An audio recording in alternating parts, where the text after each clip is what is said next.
This is the story of one man, the man who is hungry for power, the man who considers himself immortal, the man whose arrogance is touching the skies. We all know there is one thing where Pakistan has always stood apart: its long and complicated history of military control. For decades, democracy has risen and fallen again and again. But what's happening now is something new.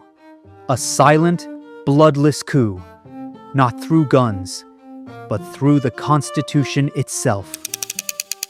Pakistan's parliament passed what's called the 27th Constitutional Amendment, a change so powerful that it shook the very foundation of Pakistan's democracy. This amendment weakened the judiciary and handed extraordinary power to the military, especially to Field Marshal Asim Munir, the current army chief. It even grants lifetime immunity to the army chief and the president of Pakistan, protecting them from legal action for the rest of their lives. Two most senior judges of Supreme Court resigned in protest. Opposition parties called for mass demonstrations. Tension rose across the country. Pakistan has seen coups before, but this one is different. It's legalized dictatorship.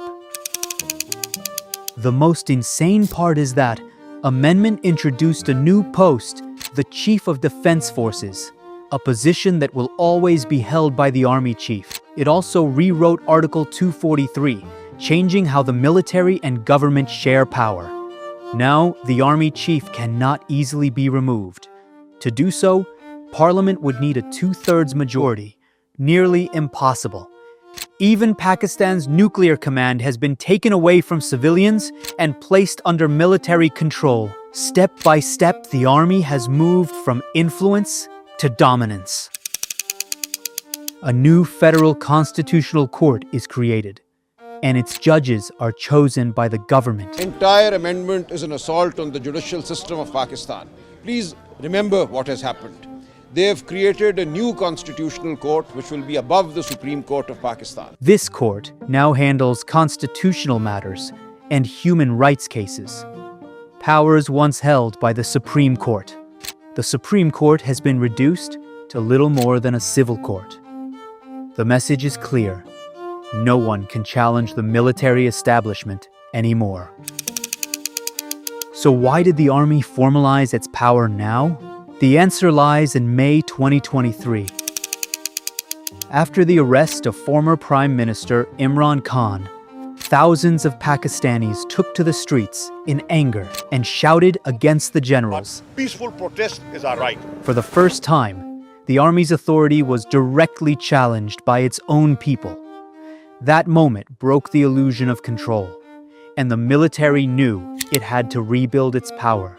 No longer just in the shadows, but instead openly. Within days, the army responded.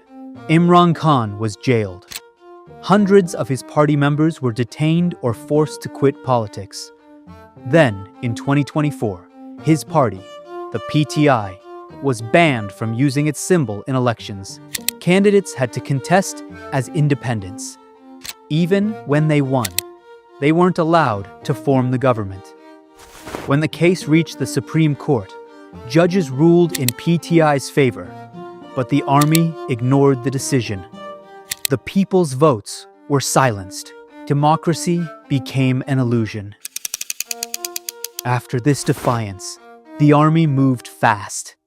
Through the 26th and 27th Amendments, it stripped the Supreme Court of its independence. Judges who spoke out were transferred or sidelined. And now, for the first time in history, Pakistan's military became constitutionally untouchable. Power alone wasn't enough. The army needed public trust again. So it launched operations to appear as the country's protector. During a Baluchistan train hijacking, the army led a daring rescue, and its image improved overnight. Then came Operation Sindoor, a border conflict with India that reignited national pride. In these moments of fear and patriotism, the army reclaimed its glory. Soon after, Asim Munir was everywhere. Washington, Riyadh, Beijing.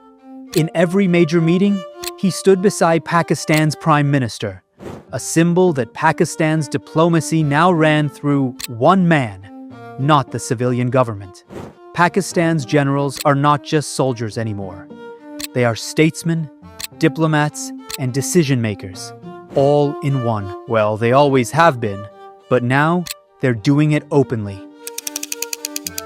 Today, there's no need for tanks on the streets, no loud announcements of martial law, because the coup has already happened, quietly, legally, and completely.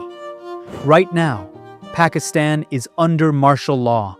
It's not announced, but we can see it. Every institution, the parliament, the courts, even the constitution, now serves one man. The man who is hungry for power, the man who considers himself untouchable, the man whose arrogance is touching the skies. The Chief of Defense Forces, the Field Marshal, Hafiz Asim Munir. This is what many call a democratic coup, a takeover dressed in the clothes of legality. Pakistan's story carries a warning for every democracy. When people stop asking questions, when leaders stop being accountable, and when institutions are weakened from within, dictatorship can arrive not with violence, but with applause. A few signatures, a few speeches, and democracy dies quietly. What's happening in Pakistan today shows how fragile democracy truly is. Once power becomes absolute and fear replaces accountability, it takes generations to rebuild what's lost. Remember this lesson. Dictatorship doesn't always march in boots. Sometimes, it walks in wearing a suit and carrying the Constitution. Tell me your thoughts and comments. Subscribe, and I will see you in the next one.